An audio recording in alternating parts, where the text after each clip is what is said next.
Thank you so much for joining us here in the Voice of Job Seekers. This is Mark, and welcome to the Voice of Job Seekers podcast.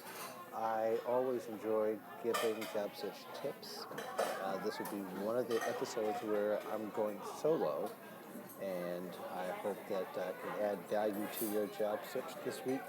If you do have any questions about anything that I've done in the past or have done here today, feel free to give me a call at 708-365-9822. You can also text me at that particular number as well. You can also email me at mark@thevoiceofjobseekers.com.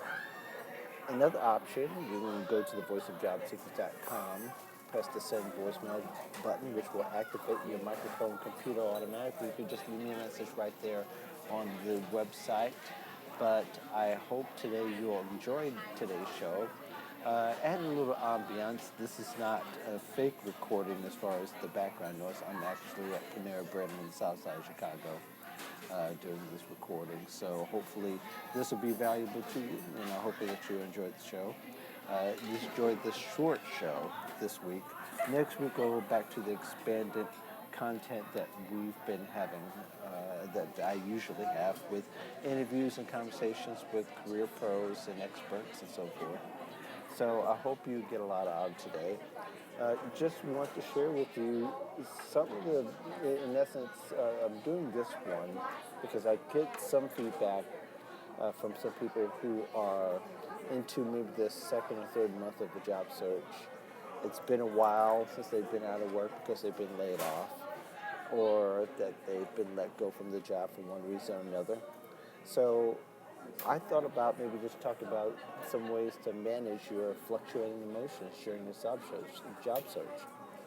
So I thought of 3 ways, and I hope this will help. And I've got to say that if you're not trying some different strategies from day to day or from week to week, just so that you can generate some possible leads or to make a step or two forward in your job search, that's going to really be the key, really. It's not any one particular strategy that's going to really help, whether you're doing job boards or you're thinking that maybe if you bring your resume to perfection, or that you're looking towards this one opportunity and waiting for this one opportunity to unlock the key to everything that you've been looking for.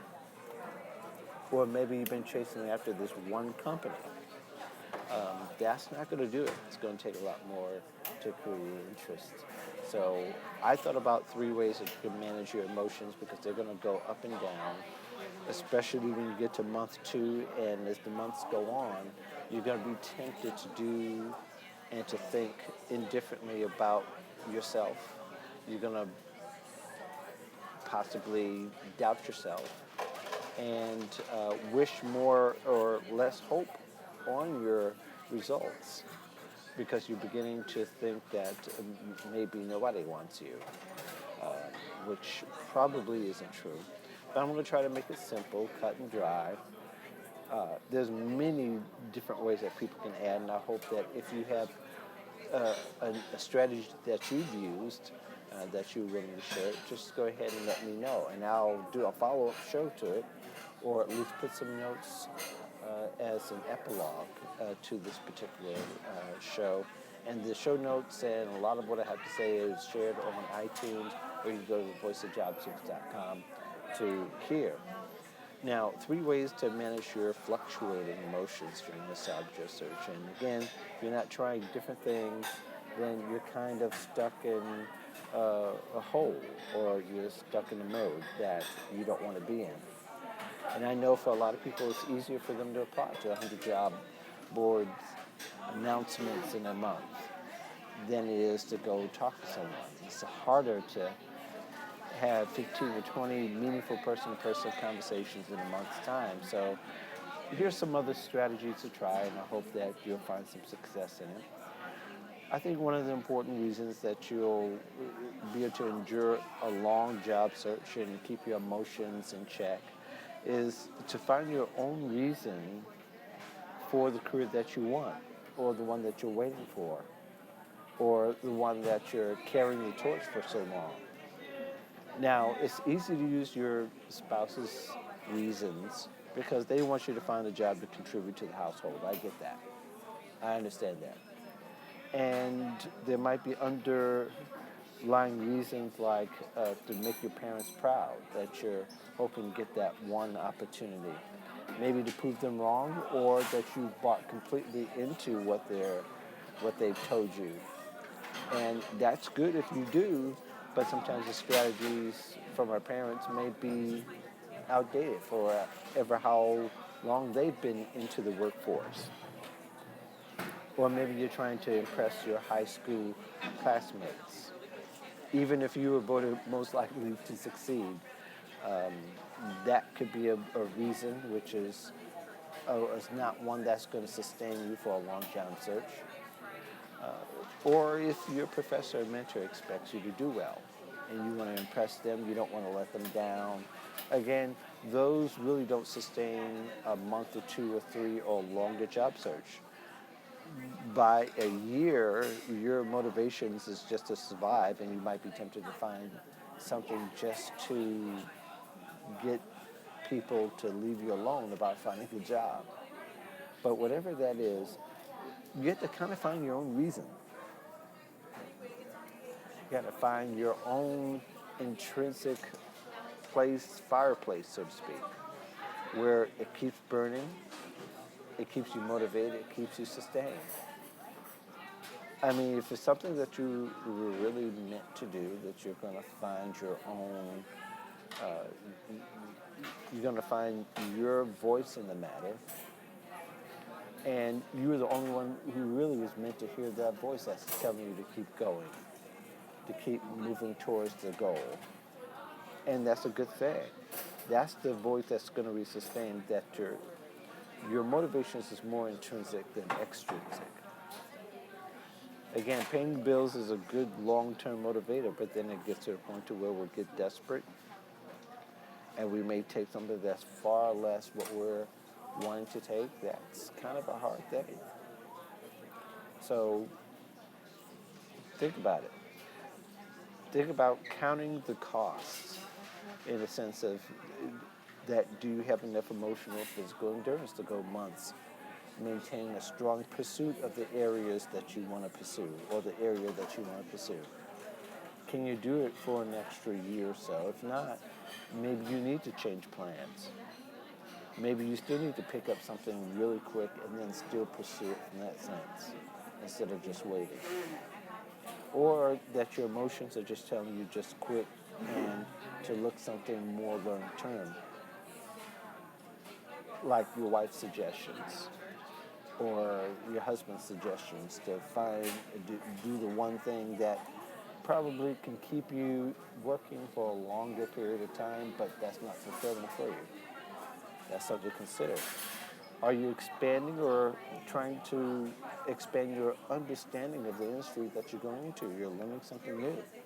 Those are the things that continually fuel the fire, that you get excited about your new learning as opposed to the old one. Are you able to block out the naysayers with little effort? Are they causing you stress in your job search? And if they're able to distract you from your goal, then maybe your goal isn't one that will sustain you for a long period of time. I mean, all those things are going to make a difference and going to help you manage your emotions. But those things are pretty important for you as well, to find your own reason, again, to keep going and to keep your target goals and to do the things that you're doing that are right, that are getting you some results. But if you're not getting anything, you need to kind of reevaluate and look at ways so that you won't be tempted to go back to somewhere where you don't want to be. And when we go back to a job that we take a job we don't want, even if we think it's temporary, is a letdown. It hurts. It hurts even more when we find people who are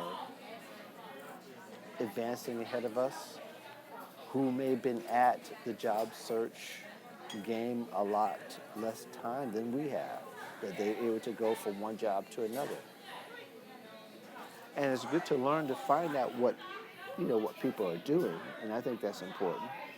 But the other part of it is that whatever you do, it's got to fit your skills, your abilities, your the things that'll keep you motivated, and your situation. Not everybody has the same situation. So those things again, just maybe help you to manage your fluctuating emotions during the time of a job search. Another way to help manage is to volunteer. Now, there's some good reasons to volunteer other than just doing good for the community, but it does set in your mind that you're being useful, that you're making a difference, especially if it's something that you've never done before and that you're seeing direct benefit from, or that you're maybe working in an area where you're volunteering and where you're not seeing how it will affect the end user. That could make a big difference for you. That's something that you'll need to consider if you decide to volunteer, but ultimately it's going to be great for your personal brand and your personal growth. I mean, 8 to 10 hours monthly can create an experience and a difference in your life to a point to where it will spill over to your career if you create something that people will need. Now, there's certain volunteer organizations that you may not have a choice in how you can serve. So I'm not suggesting that you volunteer for the sake of volunteering, although that's not a bad thing either, to contribute to the community. That's great. But you could create your own volunteer experience and opportunities in a lot of ways. If you do a little research and looking around and seeing what people need, that could be a great way for you to get more experience in the areas you just may have gotten education on or just gotten a degree or certificate in. Or something that maybe you were trained for work and you're not using it at work for various reasons and you're using it elsewhere, that can give you a jump on your competition. But think of ways that you can create experience in the area where you need it and you know you need it. There's certain times when you can create your own schedule and use the skill that you need to get the experience as well. There might be an opportunity to work remotely. You never know. It depends where you look. I wouldn't stop at just looking at Facebook and LinkedIn. Use Twitter, use Instagram as a way to kind of get a preview of what people may need. There's a lot of nonprofit organizations that use Instagram, and they'll show you what kind of participation and how you may be able to affect the organization positively by the pictures that they show. You just have to be creative and have some foresight in that.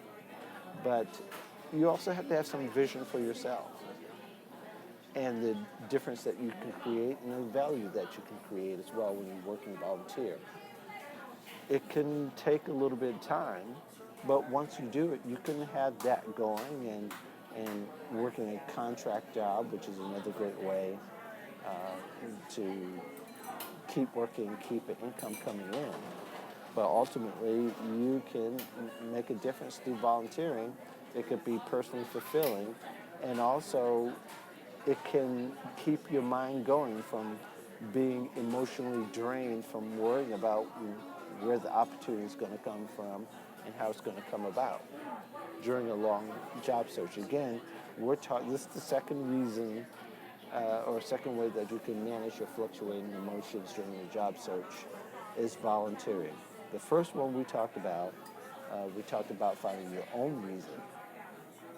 The third way that you can manage your fluctuating emotions during your time is to expand your network.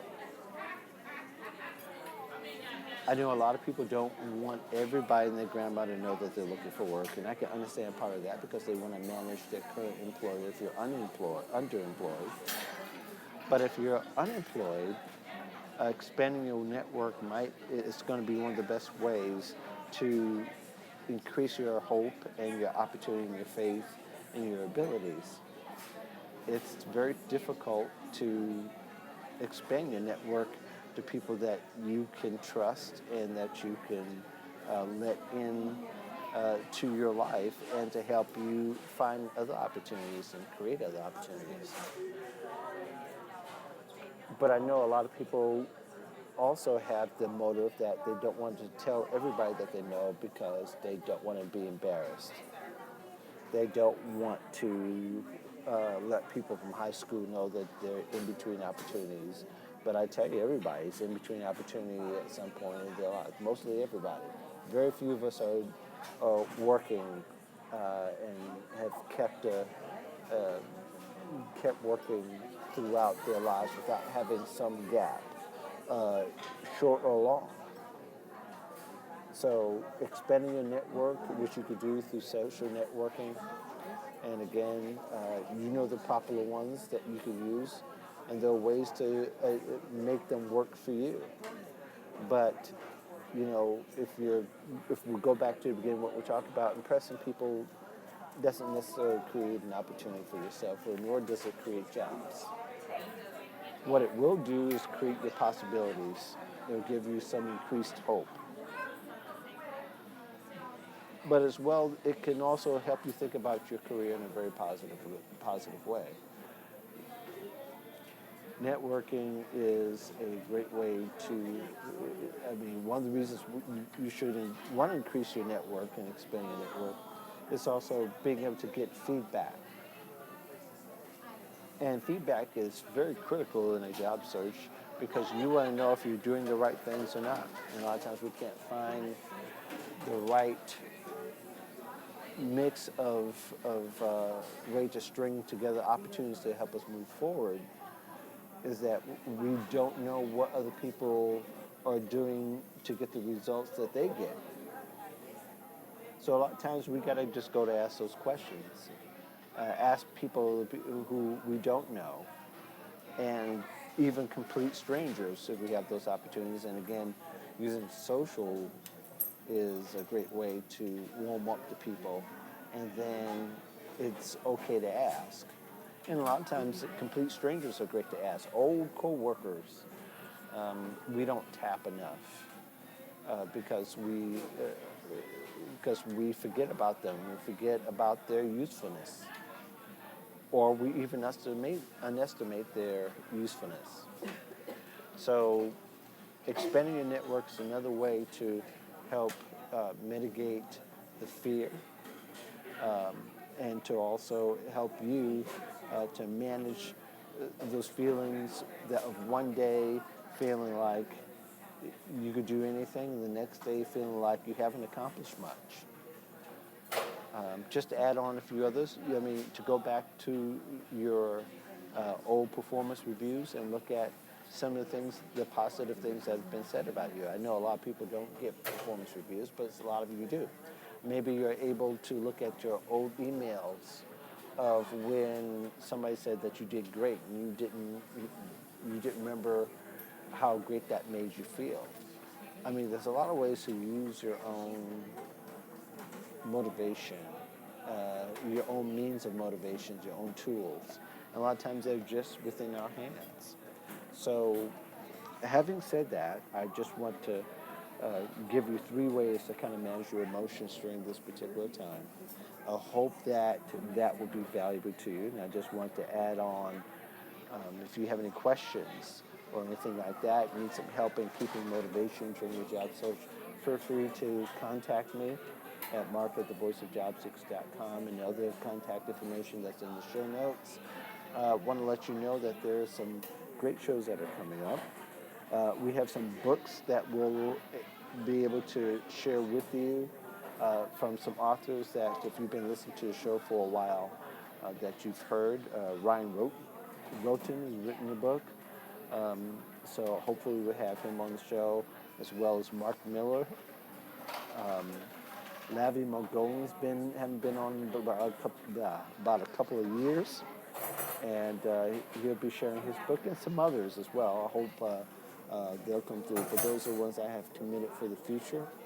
In the meantime, and not to mention that Chris and Janine will be back in a few weeks for another great show. In the meantime, thank you so much for listening to the podcast, and if I can be of more help, I'll be glad to. Thanks again and have a great week.